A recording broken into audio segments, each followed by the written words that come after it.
Assalamualaikum warahmatullahi wabarakatuh. Semoga sehat selalu.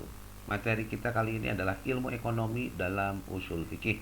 Tujuan kita adalah untuk memahami masalah-masalah yang kita pelajari dalam ilmu ekonomi itu berada dalam kategori hukum apa di dalam usul fikih. Untuk itu kita awali pengetahuan kita dengan memahami beberapa jenis hukum di dalam Al-Quran. Ada 3 jenis hukum di dalam Al-Quranul Karim, yaitu hukum i'tiqadiyah, hukum khulqiyah, dan hukum amaliyah. Hukum i'tiqadiyah itu mukalaf. Mukalaf itu adalah kita sebagai orang dewasa yang sudah punya hak dan kewajiban atas hukum, dalam pengertian sudah bisa menjalankan hukum, ya, sudah dewasa, sudah bisa mengambil keputusan. Itu adalah mukalaf. Jadi kita wajib i'tiqad atau yakin kepada Allah Subhanahu wa taala, malaikatnya, kitabnya, rasulnya, dan hari akhirat. Itu jelas sekali sebagaimana difirmankan oleh Allah Subhanahu wa taala pada surat Al-Baqarah. A'udzubillahi minasyaitonirrajim. Bismillahirrahmanirrahim. Zalikal kitabu la raiba. Sesungguhnya dalam kitab ini enggak ada keraguan. Fihi hudalil muttaqin. Bagi orang-orang yang bertakwa. Seterusnya itu dijelaskan orang yang percaya kepada Allah, kepada malaikatnya, kepada yang gaib, sampai dengan percaya kepada hari akhirat. Itu adalah hukum i'tiqadiyah. Kemudian hukum khulqiyah. Mukalaf itu wajib meningkatkan moral, budi pekerti, adab, sopan santun, dan menjauhkan diri dari sifat tercela. Dan yang ketiga, dalam Al-Quran itu ada hukum amaliyah, yaitu hukum mengenai perkataan, perbuatan, perjanjian, dan segala macam tindakan. Hukum ini disampaikan dengan ilmu usul fikih. Nah, fokus kita dalam materi ini adalah pada hukum amaliyah. Mari kita periksa, kita pelajari satu persatu. Hukum amaliyah itu mencakup 2 hal, yaitu hukum ibadah dan hukum muamalat. Hukum ibadah mengatur hal-hal terkait dengan sholat, ya, bagaimana kita berkomunikasi dengan Allah Subhanahu wa taala. Mengatur terkait dengan puasa, zakat, haji, nazar, sumpah, dan ibadah-ibadah lain yang mengatur, intinya mengatur hubungan manusia dengan Allah Subhanahu wa taala. Kemudian hukum muamalat, yaitu hukum yang mengatur hal-hal di luar ibadah, mengatur hal-hal di luar ini, yaitu hukum yang mengatur hubungan antar mukallaf, baik orang per orang, orang dengan kelompok, atau antar kelompok masyarakat. Nah, di sini kita sudah membuka satu pintu bahwa yang dimaksud hubungan orang dengan orang itu contohnya adalah transaksi jual beli. Hubungan orang dengan kelompok, kelompok ini bisa diartikan organisasi, adalah hubungan pekerja dengan perusahaan. Hubungan antar kelompok masyarakat, kalau kelompoknya itu adalah perusahaan, berarti hubungan bisnis to bisnis, hubungan perusahaan dengan perusahaan yang lainnya dalam konteks kolaborasi, misalnya dalam konteks kerjasama bisnis atau kerjasama produksi. Nah, kita selanjutnya mencoba memahami apa dan bagaimana hukum muamalat. Nah, hukum muamalat itu mencakup 7 jenis. Ada 7 jenis hukum muamalat. Ada ahwalul syahsiyah, kemudian mahduniyah, jina'iyah, murafi'ah, dusturiyah, dauliyah, dan ikhtisodiyah. Yang berwarna merah ini adalah hukum muamalat yang tidak membingkai atau tidak mengcover masalah-masalah yang kita pelajari dalam disiplin ilmu ekonomi. Sementara yang berwarna hitam itu adalah jenis-jenis hukum muamalat yang mengcover atau membingkai masalah-masalah ekonomi yang kita pelajari. Nah, kita bahas satu persatu apa itu ahwalul syahsiyah. Ahwalul syahsiyah adalah hukum tentang keluarga. Ya, misalnya hubungan suami istri dan kerabat. Ya, dalam Al-Qur'an ada kurang lebih 70 ayat yang menerangkan mengenai ahwalul syahsiyah. Dalam ilmu ekonomi, ya, kita mengenal teori ekonomi rumah tangga atau istilah lainnya adalah household economics atau family economics. Nah, ini adalah salah satu buku family economics ya yang ditulis oleh Gary Becker, judulnya A Treatise on the Family. A Treatise itu adalah risalah mengenai keluarga, tapi ini adalah buku mengenai ekonomi keluarga. Mari kita lihat konten atau daftar isinya, apa sih yang dipelajari dalam risalah keluarga atau ekonomi keluarga itu. Pertama, mempelajari rumah tangga single person atau rumah tangga yang hanya terdiri dari satu orang. Nah, kemudian mempelajari pembagian kerja dalam rumah tangga dan keluarga ya, yang kaitannya dengan human capital. Human capital itu termasuk investasi orang tua kita untuk menyekolahkan anaknya pendidikan. Kemudian dalam effort, kemudian dalam sexual division of labor. Laki-laki mengerjakan apa, perempuan mengerjakan apa. Kalau di pertanian biasanya petaninya laki-laki itu bekerja di sawah, ibu-ibunya atau istrinya bekerja di rumah. Nah, itu bagaimanapun itu adalah bentuk daripada division of labor atau pembagian kerja. Kemudian dalam ekonomi keluarga dipelajari juga masalah poligami dan monogami dalam pasar pernikahan. Kemudian ada assortative mating in marriage market. Jadi proses marriage market itu adalah pasar pernikahan. Jadi karena pernikahan itu pertemuan antara laki-laki dan pertemuan, ada koordinasi. Nah, itu disebut juga dengan market atau disebut dengan pasar. Wah, Pak, kalau di pasar kan ada harga barangnya. Nah, mungkin dalam marriage market itu harga barang ada istilah penggantinya adalah misalnya mahar atau mas kawin ya. Tapi intinya itu merupakan bahagian daripada pembelajaran ekonomi keluarga dalam ilmu ekonomi. Kemudian permintaan untuk anak ya. Jadi setiap keluarga itu punya anak ya. Kenapa keluarga ini punya anak satu, kenapa anak ini keluarga itu punya anak 2, 3, 4 sampai 10 dan seterusnya. Itu sih apa sih itu pertimbangannya. Nah, itu dibahas di dalam ekonomi keluarga dengan topik demand for children. Kemudian dipelajari juga family background atau latar belakang keluarga and the opportunities of the children, dan peluang-peluang anak yang mereka miliki. Kemudian mempelajari juga inequality atau kesenjangan dan mobilitas antar generasi ya.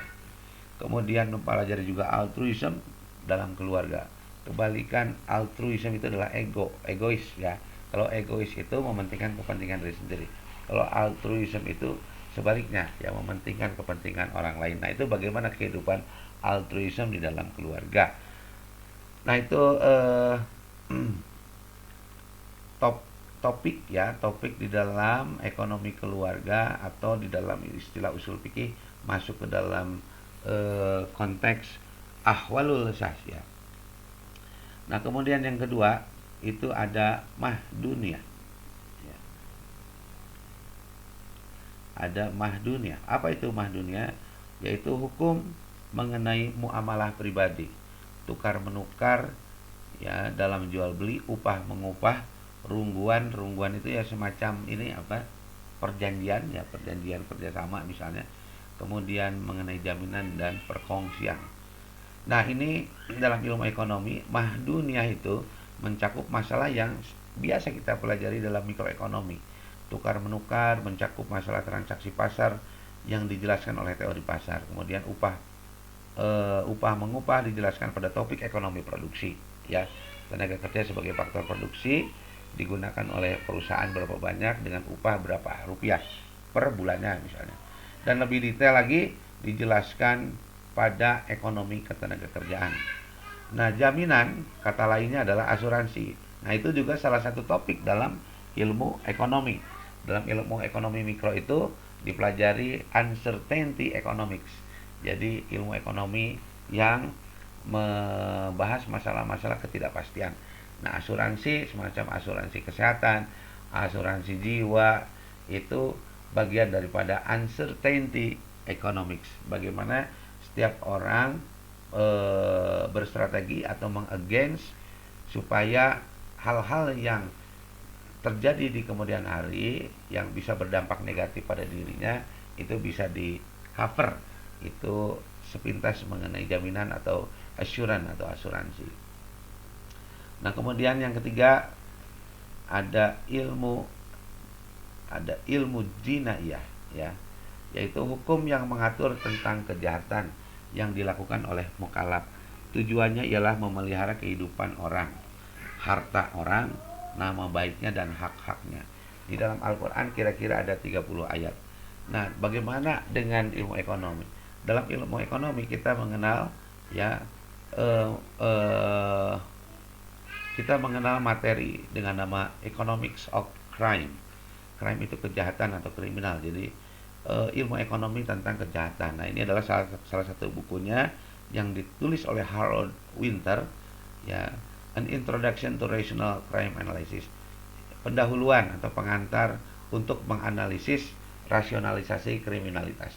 Bagaimana sih tindakan kejahatan itu bisa dilakukan oleh seseorang. Nah, ini kira-kira daftar isinya untuk melihat apa sih isi daripada economic of crime atau tadi hukum jinayah di dalam ilmu ekonomi. Kita membahas rational crime basic, jadi dasar kenapa seseorang melakukan tindakan kriminal. Kemudian dipelajari juga efficient punishment and fines. Fines itu denda, punishment itu adalah hukuman. Jadi denda dipelajari bagaimana denda dan hukuman-hukuman yang efisien, ya. Kemudian mempelajari prison and crime deterrence. Jadi bagaimana penjahat itu kita tangkap, ya, kemudian di deterrence, ya, ditindak. Kemudian dipelajari juga mengenai death penalty atau hukuman mati. Kemudian dipelajari dan and crime deterrence, ya. Kemudian dipelajari juga race and crime, ya, private crime deterrence. Kemudian drugs and crime. Drug itu semacam obat-obatan terlarang, ya, narkoba lah gitu, ya. Kemudian mempelajari juga social reform atau reformasi sosial dan crime deterrence. Kemudian terakhirnya mempelajari apa yang harus dilakukan oleh ahli ekonomi. Nah, jadi dalam usul fikih ada, dalam bidang muamalah ada jinayah. Kalau dalam ilmu ekonomi itu kita pelajari di dalam economics of crime. Kemudian yang keempat ada hukum murafiat, yaitu hukum yang bertujuan mewujudkan keadilan. Nah, kalau ini ilmu ekonomi tidak punya kekuasaan atau tidak punya elemen untuk membahas mengenai keadilan, gitu ya. Meskipun di dalam mikroekonomi kita berbicara atau menggunakan teori Pareto optimality, tapi itu konteksnya tidak sama dengan ilmu hukum yang dipelajari di Fakultas Hukum.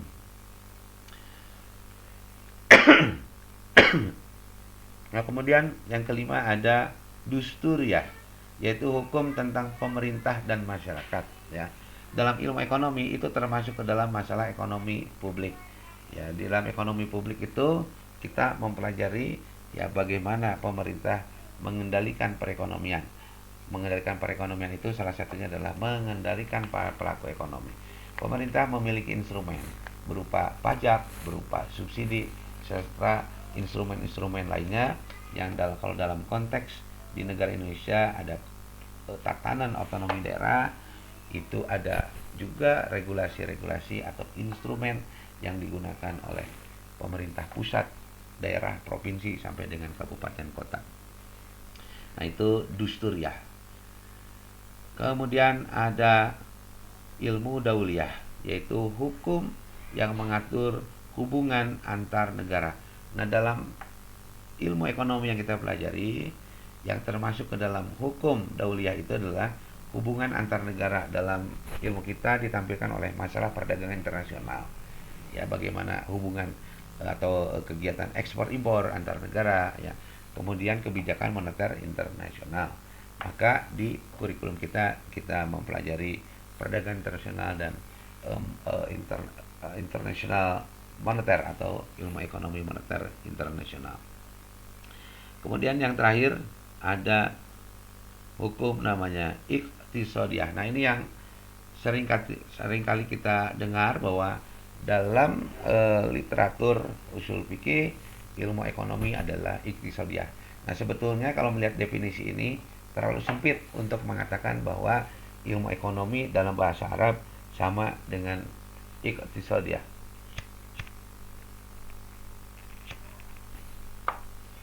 Iktisadiyah itu adalah hukum yang bertujuan mengatur pengelolaan harta. Harta itu bisa berupa fisik atau bisa uang, ya. Nah, masalah itu biasanya kita pelajari dalam ekonomi keuangan, yang mengenai masalah penerimaan, ya, mengenai masalah pengeluaran. Kemudian kita pelajari juga di dalam manajemen aset, bagaimana mengelola aset. Aset itu bisa bertambah, bisa berkurang. Bertambahnya karena apa? Berkurangnya untuk apa? Aset juga sebagai faktor produksi, dialokasikan untuk kegiatan-kegiatan yang produktif. Nah, itu masuk pembahasan-pembahasan yang masuk ke dalam iktisadiyah, yang secara keseluruhan ke 7 jenis itu masuk ke dalam hukum muamalat. Nah, jadi di dalam usul fikih itu mengcover 6, ya, masalah ekonomi yang kita pelajari, yaitu ahwalul sasiyah atau ekonomi keluarga, kemudian jinaiyah, murafiat itu disiplin ilmu hukum. Nah, kita mempelajari mahduniyah, ahwalul sasiyah, jinaiyah, dusturiyah, dauliyah, dan iktisadiyah. Nah, itu adalah 6 masalah ekonomi yang tercover di dalam hukum muamalat, ya, atau yang kita pelajari dalam usul fikih. Terima kasih. Semoga bermanfaat. Assalamualaikum warahmatullahi wabarakatuh.